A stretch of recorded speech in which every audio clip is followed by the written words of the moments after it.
we are told about bearing with one another. Bearing, kuvumiliana. Bearing with each other, this means patience in our weaknesses. We all have weaknesses. And there are weaknesses that we have and we do not notice them in ourselves, but people do notice them in us. This means our main focus is on being patient with each other's weaknesses. We have different weaknesses. Some of us, we know our weaknesses. We know some of them, whereby we are working towards making our lives better, towards improving from our weaknesses and making them strengths. That is why, an example which is not far, those who are married, you did not marry someone who is the same as you. And your strengths may be our weaknesses. And your weaknesses may be your husband's or your wife's strengths. And that is how God does things. The compatibility comes in there. God does not give two people the same things. You may find some things you have similarity, but there are things which you differ. There are strengths which you have, and there are weaknesses. And you may find that your husband, the strength that you have, they are his weaknesses. And the wife, the weaknesses that you have, your husband's, is the strengths. And that is where now God's compatibility comes in. We have those weaknesses. And as a church, we have different things which we value and others we don't value. And when we come to the definition of bearing, we say that it is enduring patiently with others' imperfections. Enduring patiently with others' imperfections. We don't need to react in anger or judge. Enduring with each other's imperfections. And I began by giving a very light example of saying we have weaknesses. And then we can also understand that this bearing is not a request from God. It is a command. It says bear. It did not say I request you. Or God did not say I urge you. It says bear with each other. As I bore with your weaknesses. It is a command. Because when we look at Ephesians chapter 5 verse 2, and also we go to John 13 verse 34, we will notice that God's love upon our lives is so great. And it is from that love that God has for us, through the Son, Jesus Christ, that we have to bear with each other. God bore with our weaknesses. Our first weakness was the sin that Adam and Eve did in the Garden of Eden, and I spoke about that as I was introducing the theme, and I will not go back to that because my teacher told me repetition brings boredom. So Jesus Christ bore with our weaknesses. He carried our sins when he did not commit any sin. And even today, our God is so gracious. He is still patient with us. He bears with our weaknesses.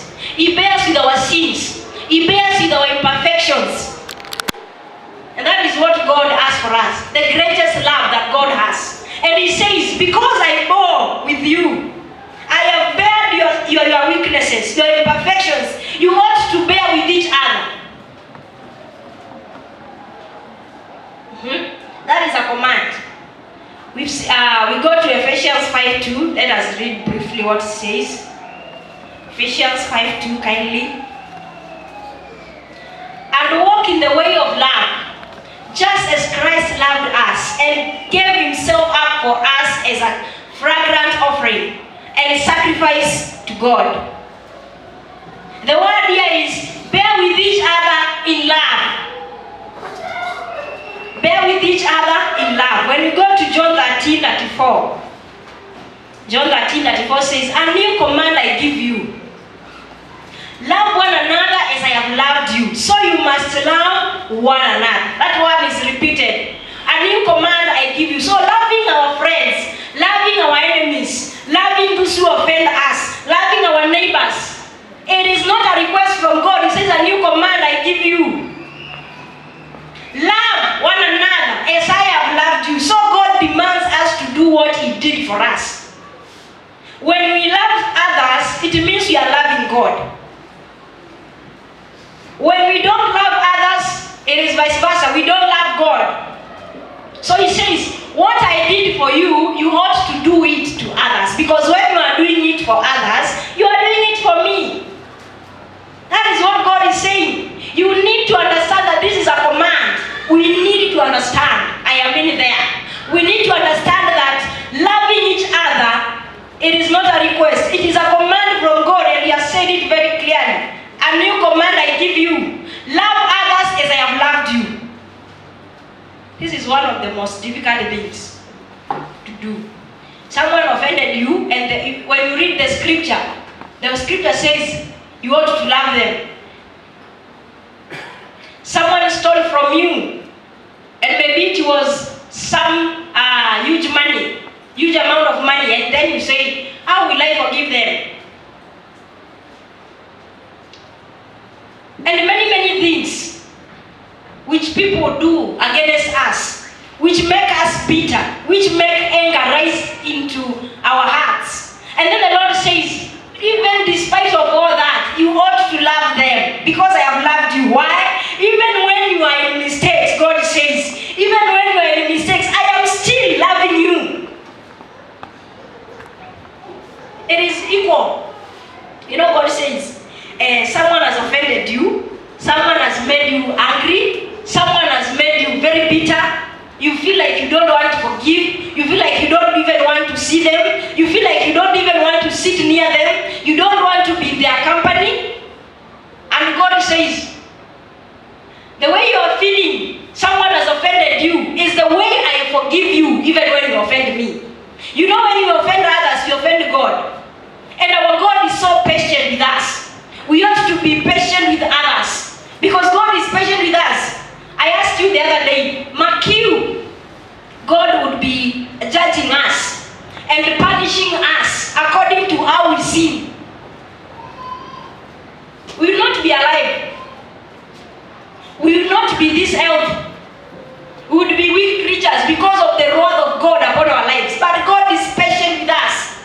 That is why we need to be patient with others. When we sit down and remember the things that we have done, the things that we have committed, and the offenses that you have made against God, you insulted someone, you gossiped someone, and you said things negatively to another person. You took money from someone. You grabbed someone's land. You know that one is not sweet. Someone grabbed your land. Let me say that. And then God does not come down and say, because you grabbed someone's land, I am going to kill you. God does not say that. He is still patient with us so that we may change, so that we may be transformed and do according to His will. And that is why, if God is so patient with us, even in our iniquities, we ought to be patient with others because we are not perfect. Praise the Lord. I have explained enough. Then we go to the last part of our today's sermon. We'd ask ourselves, why?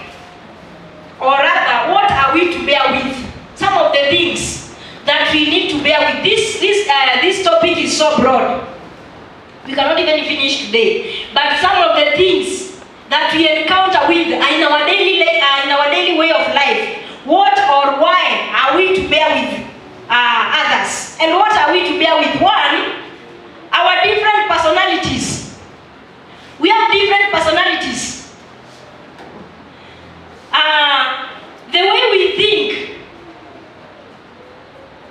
our occupations. Like for instance, I am a pastor. You are a teacher. You are a doctor. You are a police officer. You work in a company. And the way we do things in those areas is is different. The way you do things in the company is different from how a teacher does things in school. Our personalities are different. And that is one of the areas that we need to bear with each other as Christians. Because we have different personalities, we ought to bear with each other. The way you present yourselves in your areas of work, it is not the same way someone else presents themselves in their areas of work. You sell in a kibanda, and someone else teaches in a school. Our personalities are different, and we need to respect each other in those areas. You need to bear with me. You need to bear with me. When you come to my kibanda, I'm selling you sukuma wiki. You need to bear with me. You need to respect my area of work.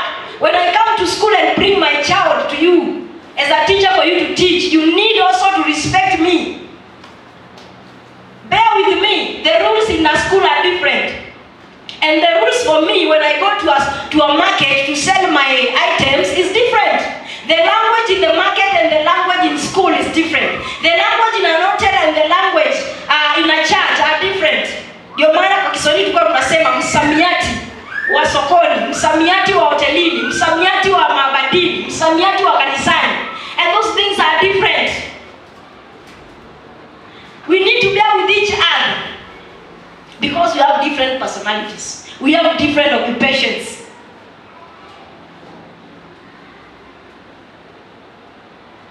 When we read Ephesians 2:10, take us there please.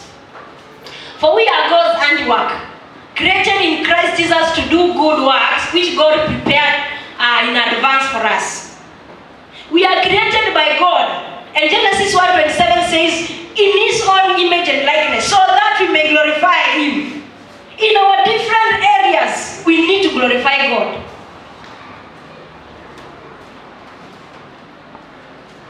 And when we are created, the what verse says, we are created to do good in our occupations, in our personalities, in our different areas of work. We need to bear with each other. And the second thing, I'll take us to the second thing, which says our perspectives. This is the way we view things. This is the way we view things. Our outlook on things, or rather our backgrounds. Our perspectives are different. The way we were raised differently. And I begin with an example that is carrying us through those points. I begin with those people who are married. Where you are brought up is different from where your husband or your wife was brought up. We come from different backgrounds. All of us in the house of the Lord, we are raised differently by different parents and with different rules and commands in every household. When you come to our home, how my parents rule are not the same as the way your parents rule. When you go to this house, the rules there are not the same as the rules there. Our perspectives, how we view things. Even when we sit in different groups at different tables, we exchange ideas, and you feel that your ideas are different from the other person's ideas. Bear with my ideas. You may be more learned than the other person. Bear with them. Our perspectives, our way of viewing things is different. The way we look at things is different. The way we were raised is different. That is why we need to bear with each other. The person you are living with, even parents, you raise children from the same mother, from the same womb.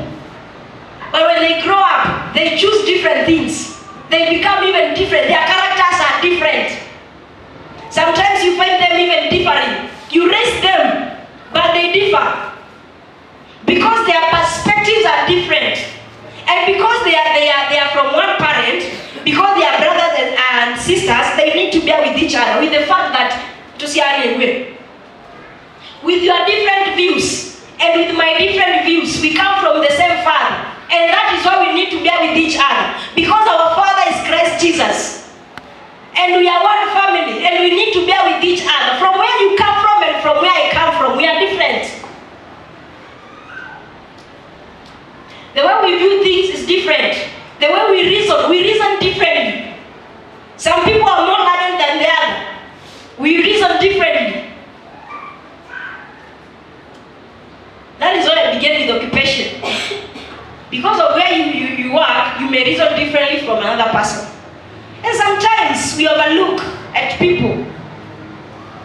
sometimes we disguise people. We disguise or we despise them because of their areas of work, because of their occupations, because of their backgrounds. But the word says, bear with me. Bear with me. Bear with me. Praise the Lord. Bear with each other. Because our occupations are different. Our levels of study are different. Our areas of work are different. Our views and the way we look at things is different. Bear with each other.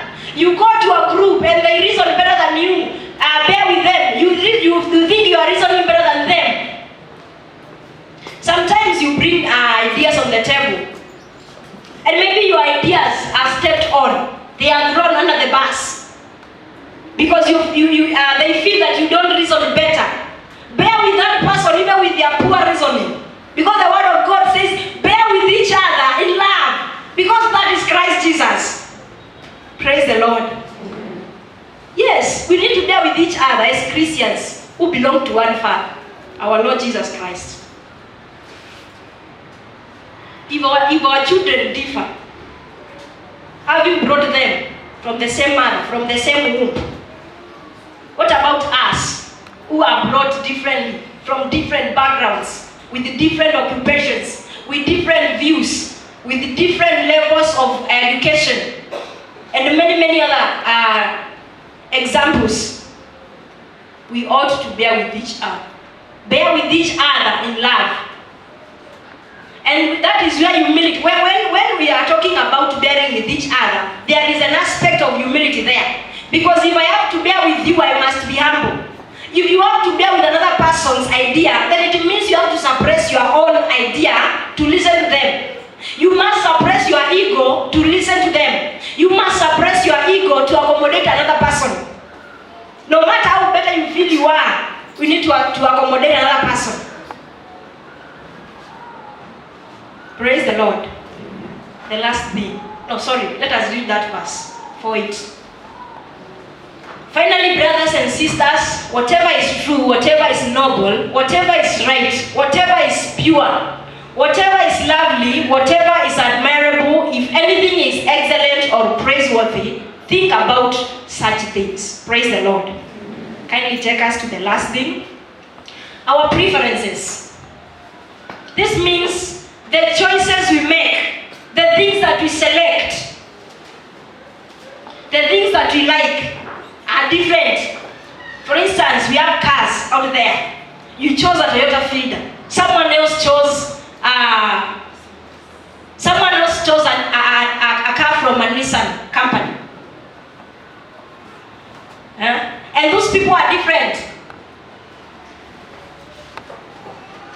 Why? If you ask them, why did you choose this type of car? They have their own reasons. Maybe the consumption of fuel, the engine, the model of the car, the color, or even the company from where the car comes from.